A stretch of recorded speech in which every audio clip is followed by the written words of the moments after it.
Look at the waterfall, falling, crashing, endless, and yet somehow peaceful. It doesn't cling to the cliff it came from. It lets go. It trusts the fall. Now ask yourself, what are you still holding on to? What are you afraid to release? You see, the waterfall doesn't fear being broken because even in pieces, it flows. Even in chaos, it sings. And maybe, just maybe, you're not meant to hold it all together. Maybe the break is your becoming.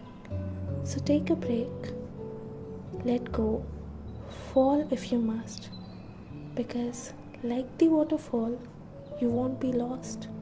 You'll just become a river.